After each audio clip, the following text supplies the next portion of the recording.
ప్రభువు పేరిట మీ అందరికీ ఈ రాత్రి కాలపు శుభములను వందనములను తెలియజేయుచున్నాను. ప్రియులారా, పరిశుద్ధ లేఖన భాగమును మనము ఈ రాత్రి చదివినట్లయితే యాకోబు, ఇశ్రాయేలు వీటిని జ్ఞాపకము చేసుకొనుము. నీవు నా సేవకుడవు, నేను నిన్ను నిర్మించితిని.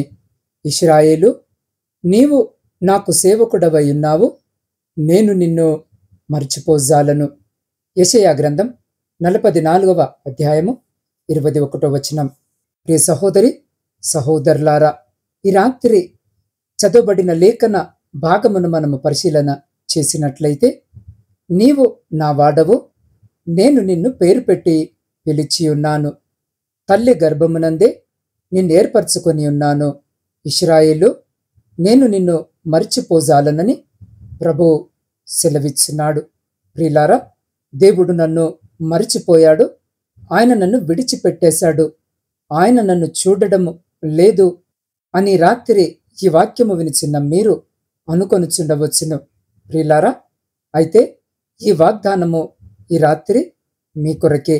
అందుకే దేవుడు, నీవు నా బిడ్డవు, నా సేవకుడవు, నేను నిన్ను నా స్వరక్తముతో కొనుక్కున్నాను, నీవు నా స్వకీయ జనముగా ఉన్నావు, నా ప్రాణాన్ని నీ కొరకు అర్పించి నిన్ను కొనుక్కున్నాను, నేను నిన్ను విడిచిపెట్టను, నేను ఎప్పటికీ కూడా నిన్ను మర్చిపోజాలనని ప్రభు ఈ రాత్రి ఈ వాక్యము వినిచిన నీకు తెలియజేస్తున్నాడు. అందరూ చూస్తున్నప్పుడు ఎంతో విశ్వాసము కలిగిన విశ్వాసులుగా అందరి ఎదుట కనబడుతూ ఉన్నాం. మీ లోపల మీ వ్యక్తిగతముగా మీరు ఒకవేళ ఈ విధముగా ఆలోచిస్తూ ఉన్నారేమో, దేవుడు నాకు తోడుగా ఉంటే నా పరిస్థితి ఈ విధముగా ఎందుకు ఉంటుంది అని, నా జీవితం ఎందుకు ఈ విధముగా అవుతుంది, ఎందుకు ఇన్ని కష్టాలు, ఆయన కొరకు జీవిస్తున్న నన్ను ఎందుకు విడిచిపెట్టాడో, దేవుడిక నేను ప్రార్థన చేయడము కూడా వ్యర్థమేమో, ఇన్ని సంవత్సరాలు కనిపెట్టాను, దేవుని కార్యము కొరకు దేవుడు నన్ను చూడలేదు, ఎందుకు ఆయన మౌనముగా ఉన్నాడు, నా జీవితంలో దేవుడు ఎందుకు నన్ను పట్టించుకోవడం లేదు అని ఒకవేళ ఈ రాత్రి ఈ వాక్యము వినిచిన నీవు దేవుని బట్టి అలసిపోయి ప్రార్థనలో తగ్గిపోయి నీ జీవితముపై నీకే కలిగినట్లుగా నేను బ్రతకడము ఎందుకని అనుకుంటూ దేవుణ్ణి ఒకవేళ ఈ రాత్రి అపార్థము చేసుకుంటున్నావేమో. అందుకే ఈ వాగ్దానాన్ని ప్రభు ఈ రాత్రి మరలా జ్ఞాపకము చేస్తున్నాడు. ఈ లోకంలో చేసిన మేలులను మర్చిపోవు ఒక లోకము, మీ వద్ద మేలును పొందుకున్న అనేకులు మీరు చేసినవన్నీ మరిచి మీకు విరోధులుగా లేవవచ్చును.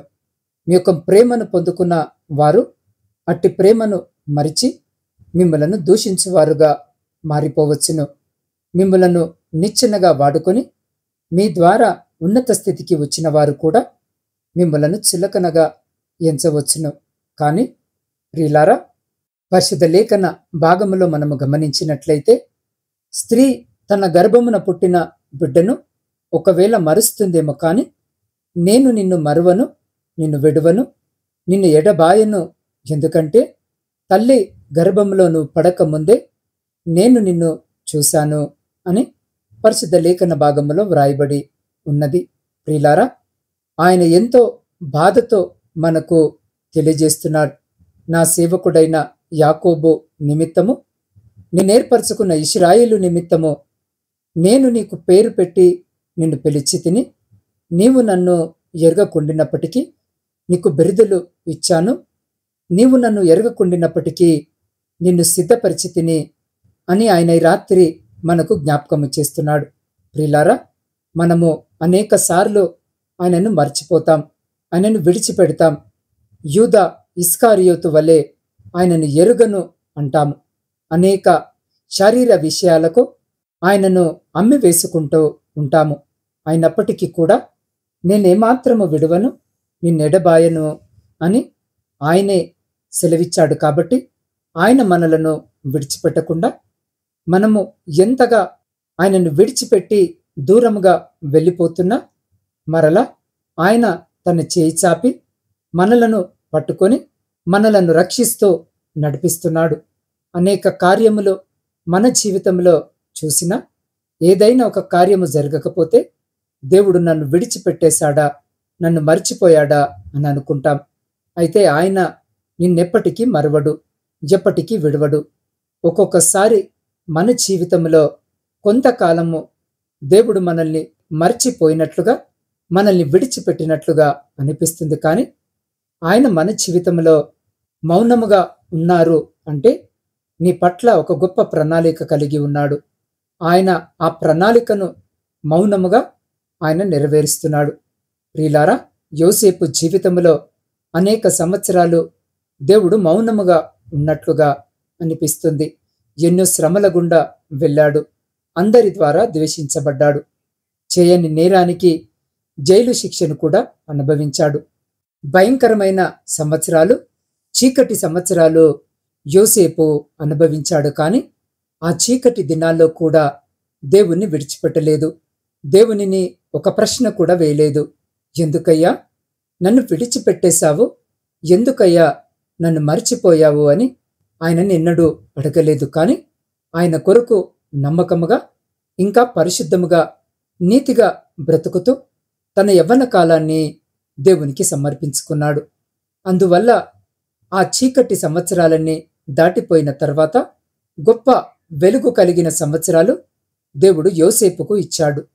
ఎంతగా దుఃఖపడ్డాడో, ఎంతగా అవమానాలు భరించాడో, ఎంతగా బానిసత్వం చేశాడో, ఎంతగా ఒంటరితనమును అనుభవించాడో, వాటన్నిటికీ రెట్టింపు ఆశీర్వాదము దేవుడిచ్చాడు. తను పోగొట్టుకున్న వాటికంటే రెట్టింపుగా దేవుడు యోసేపును ఘనపరిచాడు. ఉన్నతమైన స్థితిలో యోసేపును నిలబెట్టాడు.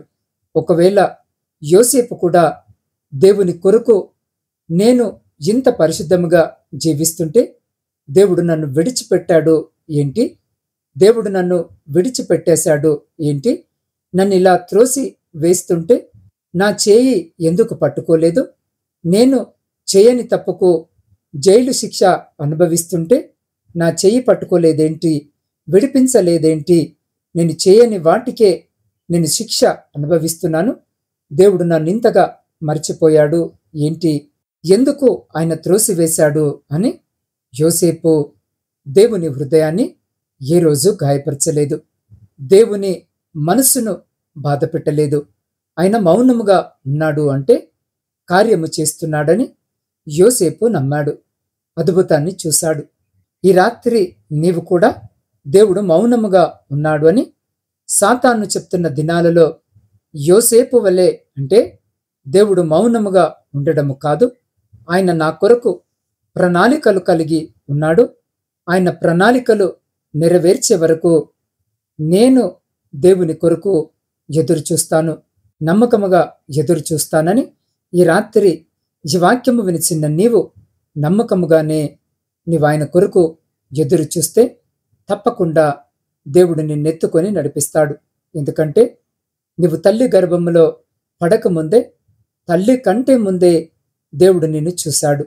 ప్రియులారా, పరిశుద్ధ లేఖన భాగమును మనము చదివినట్లయితే గర్భమున పుట్టినది మొదలుకొని నా చేత భరించబడిన వారలారా, తల్లి ఒడిలో కూర్చుండినది మొదలుకొని నేను చంక పెట్టుకున్న వారలారా, నా మాట ఆలకించుడి. ముదిమి వచ్చు వరకు ఎత్తుకొనువాడను నేనే, తల వెంట్రుకలు నెరి వరకు నిన్నెత్తుకొనువాడను నేనే, నేనే చేసి ఉన్నాను, చంక పెట్టుకొనువాడను నేనే, నిన్నెత్తుకొనుచు రక్షించువాడను నేనే అన్న వచనముల ప్రకారము ప్రియులారా, మనమెంత అద్భుతకరమైన దేవుణ్ణి కలిగి ఉన్నాము. ఆయన నిన్ను, నన్ను, మనలందరినీ కూడా ముదిమి వచ్చే వరకు ఎత్తుకుంటాడు. మధ్యలో విడిచిపెట్టి వెళ్ళిపోడు. ఆయన నీ తల వెంట్రుకలు నేరే వరకు కూడా ఆయన నిన్ను చంక పెట్టుకుంటాడు, నిన్ను నడిపిస్తాడు. ప్రియులారా, అమెరికా దేశంలో మార్క్ అనే డాక్టర్ ఉండేవాడు. ఒక సెమినార్లో మాట్లాడేందుకు మరొక చోటికి వెళ్లాల్సి వచ్చింది. ఆ రోజు భారీ వర్షము పడడంతో విమానాలు రద్దు చేశారు. కానీ అతను ఎలాగైనా వెళ్ళవలసి వచ్చింది. అద్దె కారు తీసుకొని అతను వెళ్ళిపోయాడు. కానీ వర్షము కారణముగా వాహనము ఆ ఊరు దాటి ముందుకు వెళ్ళలేకపోయింది. అందుకు ఆ వాహనాన్ని నడిపించే వ్యక్తి, అయ్యా, మనము ప్రయాణము కొనసాగించడము ప్రమాదకరము, ఇక్కడే ఎక్కడైనా ఉండగలమేమో చూద్దాము అని తన వాహనాన్ని ఆపివేశాడు. దూరముగా ఒక వెలుగు కనిపించింది. డాక్టర్ వాహనము దిగి ఇంటి తలుపులు తట్టాడు. ఒక తల్లి వచ్చి తలుపు తీసి అతన్ని లోపలికి ఆహ్వానించి స్వాగతాన్ని పలికింది. తర్వాత హాల్లో విశ్రాంతి తీసుకోమని చెప్పి ఒక చిన్న గదిలోకి వెళ్ళి ప్రార్థన చేయడం మొదలుపెట్టింది. డాక్టర్ గదిలోకి చూశాడు. అక్కడ ఒక యువకుడు మంచంపై చాలా అధ్వానమైన స్థితిలో పడి ఉన్నాడు. తల్లి అతన్ని దగ్గర ప్రార్థన చేస్తుంది. ఆమె బయటకు రాగానే డాక్టర్, అమ్మా, ఆ మంచం మీద ఉన్న వ్యక్తి ఎవరు అని అడిగాడు. చాలా ఏళ్లుగా క్యాన్సర్తో బాధపడుతున్న నా కొడుకు అని ఆ తల్లి చెప్పింది. అతనికి చికిత్స చేయలేదా అని ఆ డాక్టర్ అడిగాడు. అయ్యా, అమెరికాలో ఒక గొప్ప వైద్యుడు ఉన్నాడు, కానీ అతనిని ఇక్కడికి తీసుకొచ్చే స్తోమత నాకు లేదు. ఆ దేవుణ్ణి ప్రార్థిస్తున్నాను, తప్పకుండా ఆ దేవుడు సహాయం చేస్తాడని కన్నీళ్లు పెట్టుకుందా తల్లి. డాక్టర్ చాలా ఆశ్చర్యపోయి అతనే డాక్టర్ అని చెప్పి తన సొంత ఖర్చులతో అమెరికా తీసుకువెళ్ళి ఆ యువకుడికి వైద్యము చేయించాడు. ప్రియ సహోదరి, సహోదరుడా, పరిశుద్ధ లేఖన భాగములో యేసు క్రీస్తు ప్రభు సబ్బాతు రోజున సమాజ మందిరంలో బోధిస్తున్నారు. అక్కడ 18 ఏళ్లుగా వంగి నిట్టూరుగా నిలబడలేని ఓ మహిళ ఉంది. యేసు క్రీస్తు ఆమెపై చేతులు వేశాడు. వెంటనే ఆమె నిట్టూరుగా నిలబడి దేవుణ్ణి మహిమపరిచింది.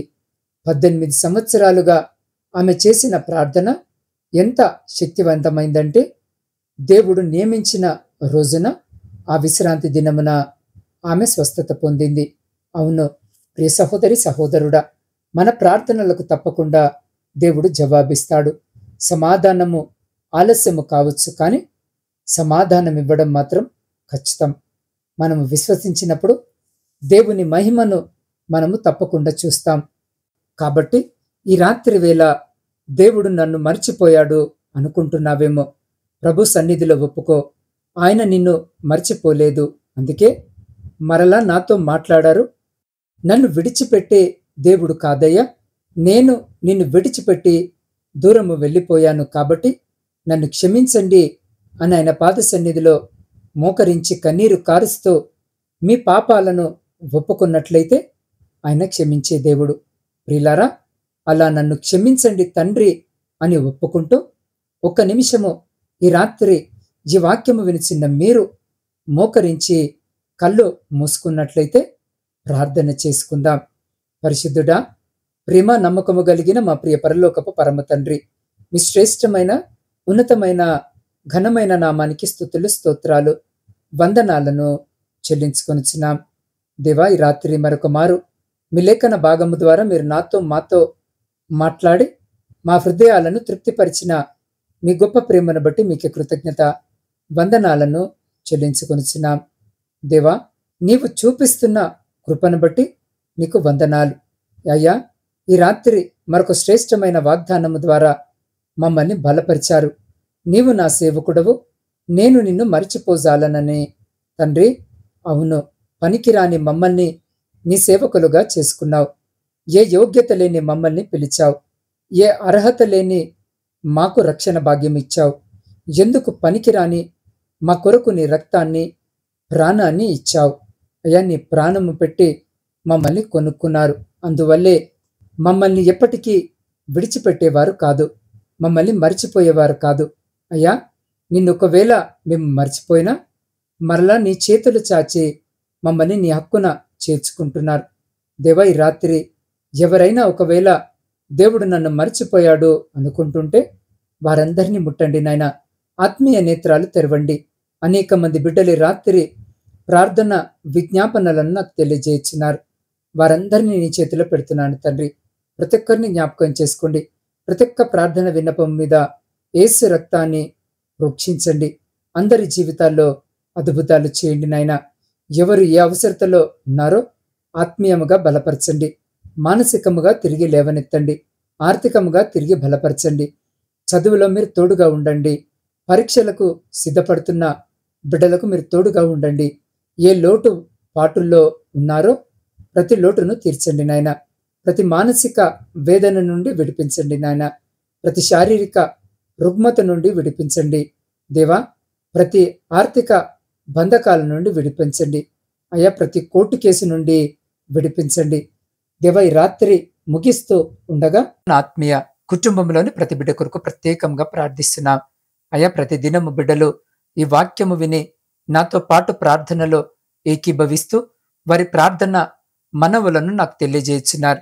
అలాంటి ప్రతి ప్రార్థన మనవిని ఈ రాత్రి కాలంలో మీ పాద సన్నిధిలో పెట్టుచున్నాను అయ్యా. దాన్ని మీరు అంగీకరించి వారి ప్రతి ప్రార్థనకు జవాబును దయచేసి అయ్యా, వారి జీవితంలో, వారి కుటుంబాలలో, వారి దాంపత్య జీవితంలో, ప్రాముఖ్యంగా వారి ఆధ్యాత్మిక జీవితంలో ఉన్న ప్రతిశోధన, ఆయాసము, దుఃఖము, లేమి, ప్రతి అంధకార సంబంధమైన శక్తులన్నిటినీ మీ పరిశుద్ధ నామమున లయపరిచి మీ ఆకాశపు వాకిళ్లను విప్పి మీ సమృద్ధికరమైన దీవెన ఆశీర్వాదాల చేత బిడల జీవితాలను, కుటుంబాలను దీవించి ఆశీర్వదించి తృప్తిపరిచి మీ కృపల భద్రపరుచుకొని ముందుకు నడిపించమని సమస్త స్తుతి, ఘనత, మహిమ మీకే చెల్లించు మా రక్షకుడును మీ ప్రియకుమారుడైన యేసు క్రీస్తు సర్వ సమృద్ధి కలిగిన నామమున ప్రార్థించి స్తుతించి అడిగి పొందుకొని ఉన్నాము తండ్రి. ఆమేన్.